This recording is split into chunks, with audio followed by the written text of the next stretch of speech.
सगळ्यात धोक्याचं आहे असं समजलं जातं. पण बाळांनो, 16वं वर्ष ज्या वेळेस ज्ञानेश्वरांनी 16वं वर्ष ज्ञानेश्वरी लिहिली, हे 16वं वर्ष ज्ञानेश्वरांनी ज्ञानेश्वरी लिहिली. शिवाजी महाराजांनी चांगल्या पद्धतीने तोरण बांधलं. हे सगळं कशामुळे झालं की 16व्या वर्षी आमचे विद्यार्थी सुद्धा 10वीचे बोर्डाचे पेपर देणार आहेत. ते 100% यशस्वी होणार आहे. फक्त एकच शब्द सांगतो की आत्मविश्वास. आत्मविश्वास. एपीजे अब्दुल कलामाकडे आत्मविश्वास होता. ते अब्दुल कलाम एका नदीच्या किनारी बसलेले होते. फक्त अर्धा मिनिट रे, अर्धा मिनिट बसलेले होते.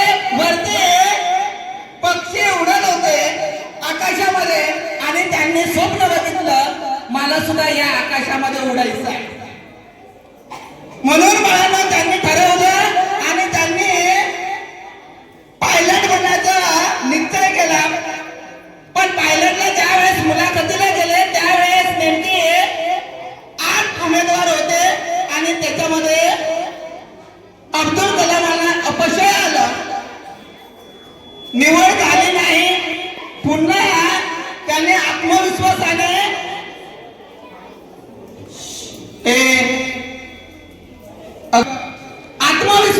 त्यांनी दुसऱ्या वेळेस विमान बनवणं कसं आहे त्याच्यामध्ये सिलेक्शन झालं. त्यांना त्याच्यामध्ये दुप्पट पगार होता. म्हणजे बाळांनो, एखादी गोष्ट जरी तुमच्यामध्ये निराशा आली तरी निराशा होऊन चालणार नाही. मी एका बोर्डाच्या पेपराला गेलो होतो. त्या ठिकाणी 10वीचा पेपर होता. इंग्रजीचा पेपर असताना त्या मुलाला अगोदरच पेपरला जाण्याच्या अगोदरच रडत होता. त्यावेळेस त्याला मी समजावून सांगितलं आणि बाळांनो त्याने इंग्रजीचा पेपर दिला आणि त्याला 75 मार्क मिळाले. म्हणून तुम्ही घाबरून जायचं नाही. आत्मविश्वास ठेवा.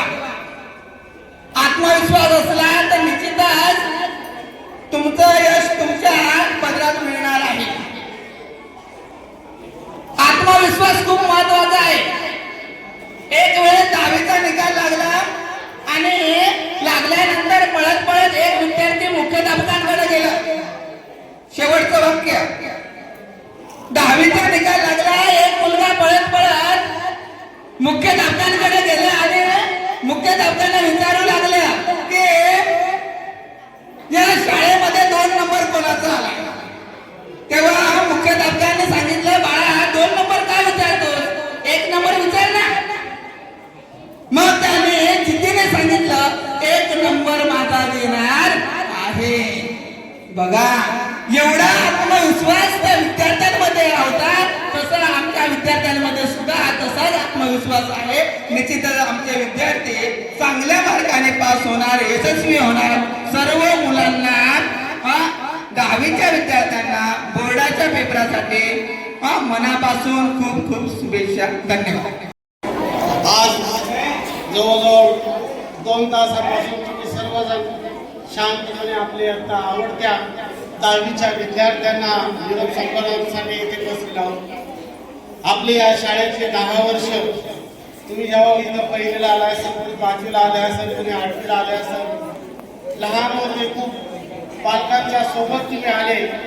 एक अविस्मरणीय तुमच्या आयुष्यातील, आमच्या सर्वांच्या आयुष्यातील, सर्व शिक्षकांच्या आयुष्यातील एक चांगल्या प्रकारचा हा क्षण जन्मजन्मी वर्षानुवर्ष आमच्या ध्यानामध्ये राहील. तुमच्या 10वीच्या विद्यार्थ्यांनी दिलेलं प्रेम, जिव्हाळा, आपुलकी ही सदैव आमच्या मनामध्ये घर करेल. आता वयानुसार आपण पुढे जातच असतो आणि आता बोर्डाच्या परीक्षेला आपल्याला दळवटला जायचं आहे. तिथं देखील सर्व विद्यार्थ्यांनी मन लावून सर्व प्रश्न सोडवावेत, चांगल्या पद्धतीने मार्क मिळवावे, मोठं व्हावं, परत आपल्याला आपल्या शाळेमध्ये यावे अशी मी अपेक्षा करतो. भाषण करण्यासारखं खूप आहे, पण आपल्या सर्व शिक्षकांनी आणि छोट्या विद्यार्थी मित्रांनी आपल्याला खूप चांगलं असं मौल्यवान मार्गदर्शन केलेलं आहे. शिक्षकांनी इतकं चांगलं मार्गदर्शन केलं की ते मी ऐकतच राहिलो. तर या सर्वांचा मार्गदर्शनाचा उपयोग आपल्या आयुष्यामध्ये करून घ्यावा. चांगले पेन वगैरे व्यवस्थित ठेवावे आणि भरभरून पेपर लिहावा, सर्व प्रश्न सोडवावे आणि चांगल्या मार्काने 10वी पास व्हावी अशी मी अपेक्षा करतो. जास्त न बोलता थोडक्यातच माझं मनोगत पूर्ण करतो.